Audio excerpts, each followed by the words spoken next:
क्या क्या अभी तक पढ़े हैं इतिहास में? कुछ क्वेश्चन के जवाब देंगे? बहुत सारे पढ़े हुए हैं पहले।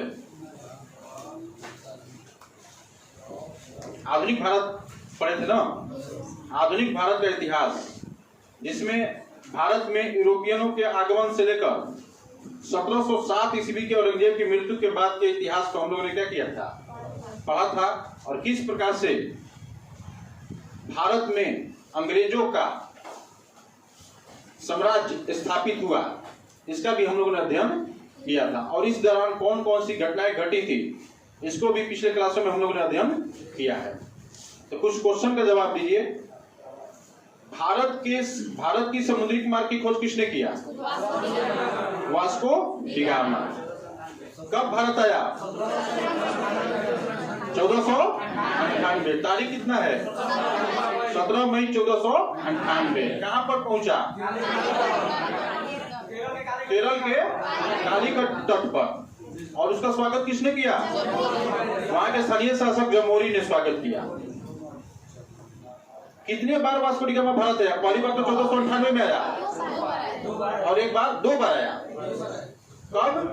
एक 1500 ईस्वी में आया, 1500 ईस्वी में, ठीक ना? भारत में पुर्तगालियों का प्रथम गवर्नर कौन था? प्रथम पुर्तगाली गवर्नर कौन था?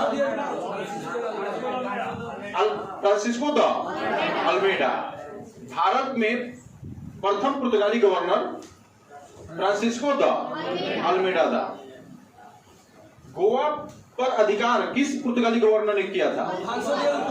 अल्फांसो द अल्बुकर्क ने। प्रारंभ में पुर्तगालियों ने अपनी पहली फैक्ट्री की स्थापना कहां की थी? कोचीन में की थी। और पुर्तगालियों की राजधानी भारत में कहां थी? गोवा। हाँ, पुर्तगाली गवर्नर नीनो डी गुना ने स्थापित किया था। पुर्तगाल की राजधानी गोवा में। ब्रिटिश ईस्ट इंडिया कंपनी की स्थापना कब होती है? 31 दिसंबर 1600 ईस्वी को। किसकी आज्ञा पत्र प्राप्त करके?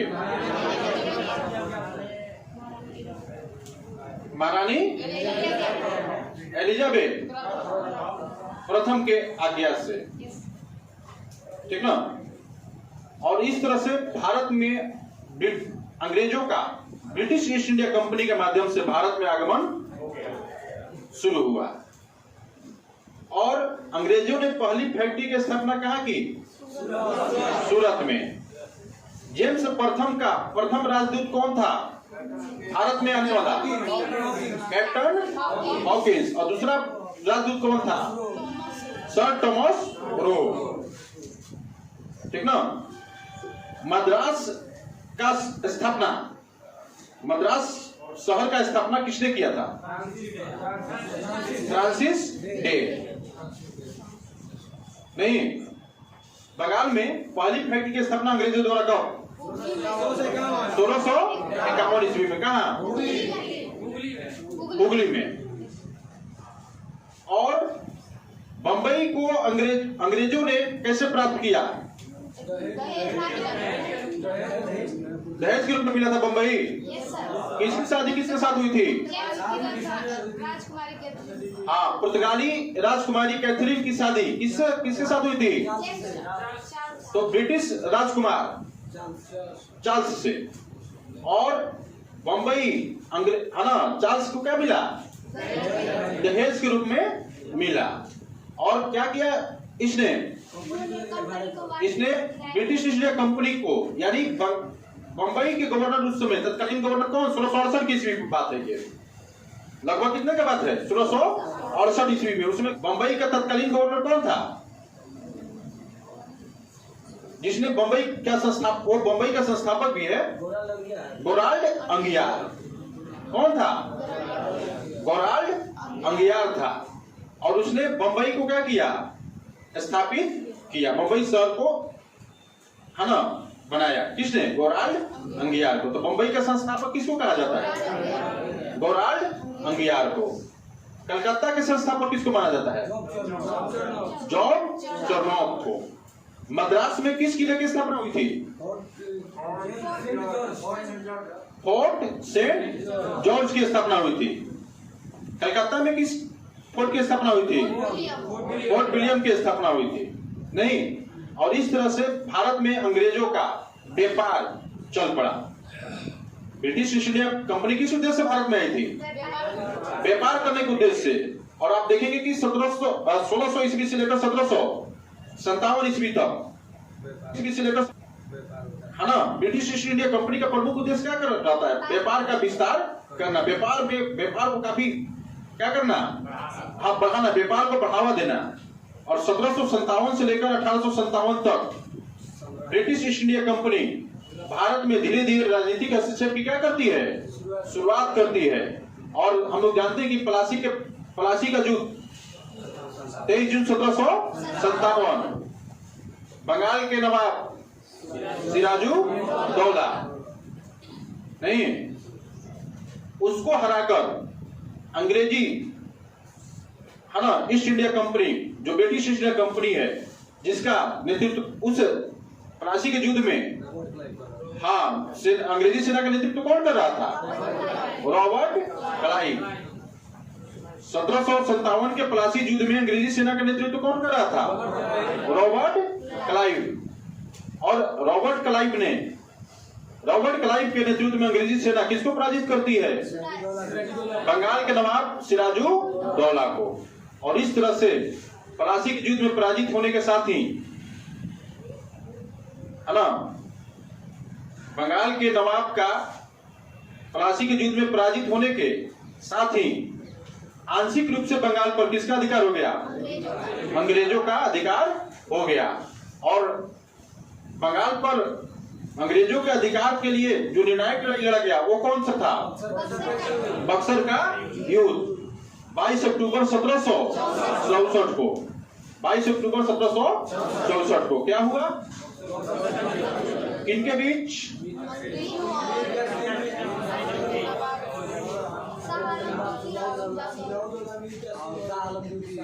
हाँ,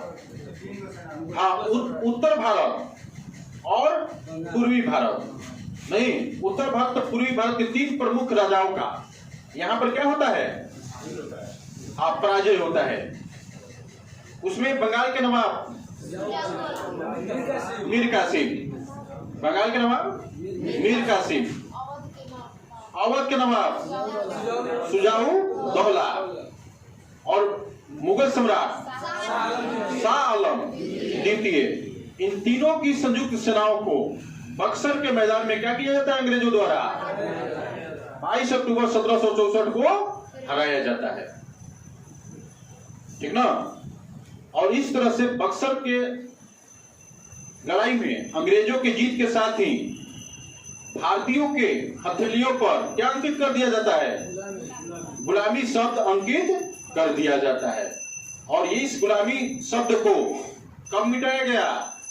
15 अगस्त 1947 को। लेकिन इस दौरान देखेंगे कि कितनी बड़ी ज्यादतियां, अत्याचार, शोषण, भारतीय धन का लूट, भारतीय धन का यहां से इंग्लैंड की ओर बहिर्गमन, बहुत तरह की बात होती है। कितने लोगों को यहाँ पर बलिदान देना पड़ता है, कितने लोगों को त्याग करना पड़ता है, कितने लोगों को प्राण न्यौछावर करने पड़ते हैं। नहीं, कितनी बड़ी लड़ाई लड़ी जाती है इस दौरान अंग्रेजी साम्राज्य से छुटकारा पाने के लिए और भारत को पूर्ण स्वतंत्रता देने के लिए। और इस कड़ी में आप देखेंगे कि प्रारंभ में बंगाल पर अंग्रेजों द्वारा अधिकार नहीं किया जाता है। कुछ अपने कठपुतली, है ना, जो अंग्रेजों के हाथ की क्या हो, कठपुतली हो, वैसे लोगों को बंगाल का नवाब बना दिया जाता है। और 1770 के बाद बंगाल को पूरी तरह से अपने कब्जे में अंग्रेज ले लेते हैं। और इस तरह से बंगाल पर पूरी तरह से अंग्रेजों का अधिकार हो गया। उसके बाद हम लोग पढ़े हैं कि जो अलग अलग स्वतंत्र राज्य थे बड़े बड़े, उन सबको अंग्रेजों ने एक एक करके क्या करता है? अंग्रेज क्या करते हैं? एक एक करके अंग्रेजी साम्राज्य में मिलाते हैं। इन सब चीजों को हम लोग पीछे पड़े हुए हैं, है ना। तो कुछ संक्षेप में हम लोग बात करते हैं और आएंगे कहां तक? 1915 में आएंगे, ठीक ना। और इस कड़ी में 1857 की क्या होती है? क्रांति होती है। उसके बाद पिछले क्लास में हम लोगों ने पढ़ा है कि किस प्रकार से भारतीय स्वतंत्रता आंदोलन की पुनः क्या होती है 1857 की क्रांति के बाद पुनः प्रारंभ होता है। किसकी स्थापना के साथ? तो भारतीय राष्ट्रीय कांग्रेस की स्थापना के साथ 28 दिसंबर 1885 को किसकी स्थापना होती है? भारत की कांग्रेस पार्टी की स्थापना होती है ना? किस पार्टी की स्थापना होती है? कांग्रेस पार्टी की स्थापना होती है 28 दिसंबर 1885 को। और इस तरह से कांग्रेस के नेतृत्व में आगे स्वतंत्रता आंदोलन बढ़ता है। लेकिन हम लोग देखते हैं कि प्रारंभ में काफी कठिनाइयां आती हैं। नहीं, आंदोलन छेड़ने के नाम पर आंदोलन किस प्रकार चलाया जाए, इसमें कांग्रेसियों में क्या हो जाता है? मतभेद हो जाता है। इसी बीच बंगाल विभाजन होता है 16 अक्टूबर 1905 को बंगाल का क्या होता है? विभाजन होता है, जिसका पूरे बंगाल के साथ साथ भारत बंगाल के बाहर भी प्रतिरोध होता है अंग्रेजों का। और इस तरह से देखते हैं कि विभिन्न नेताओं का क्या होता है? प्रादुर्भाव होता है भारतीय राजनीति में और भारतीय स्वतंत्रता आंदोलन में। और हम लोग पढ़े 1885 से लेकर 1916 तक के भारत के आधुनिक इतिहास को। अब यहां पर जो आज हम लोग प्रारंभ करेंगे वो होगा 1915 ईस्वी से 1920 ईस्वी तक का इतिहास पढ़ेंगे। 1915 से ईस्वी से कहां तक? 1920 ईस्वी तक के इतिहास को हम लोग क्या करेंगे? स्टडी करेंगे आज। 1915 ईस्वी वो कौन डेट है? हाँ, भारत में गांधी जी का आगमन होता है। नहीं, ये डेट है 9 जनवरी 1915 वो डेट है जब महात्मा गांधी का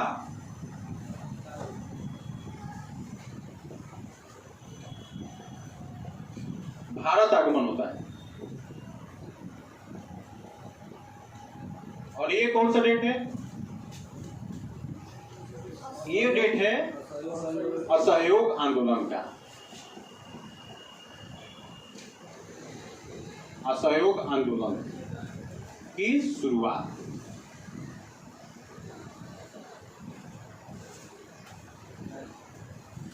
इस बीच में हम लोग देखेंगे कि बहुत सारी परिघटनाएं यहां पर घटनाएं होती हैं स्वतंत्रता आंदोलन के चलाने के क्रम में।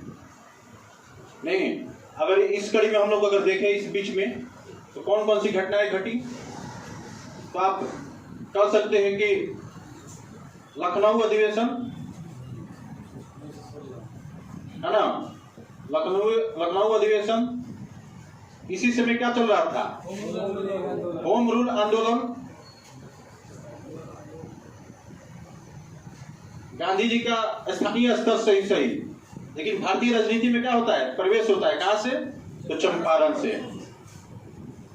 चंपारण सत्याग्रह। अहमदाबाद मिल आंदोलन। अहमदाबाद मिल आंदोलन। खेड़ा आंदोलन।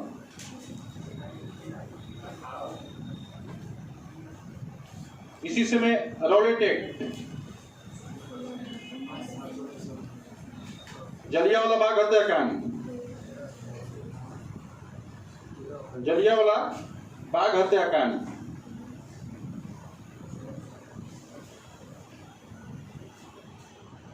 इस क्रम में आगे देखेंगे तो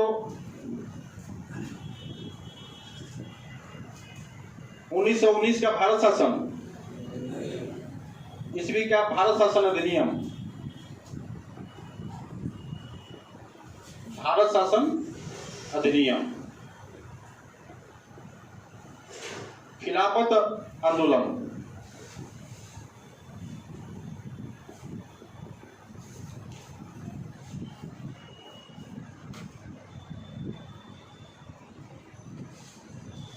लखनऊ अधिवेशन कब? 1916। होम रूल आंदोलन की शुरुआत भी 1916। चंपारण सत्याग्रह 1917। अहमदाबाद मिल आंदोलन 1918। खेड़ा आंदोलन 1918। रौलेट एक्ट 8 मार्च 1919। जलियांवाला बाग हत्याकांड 13 अप्रैल 1919।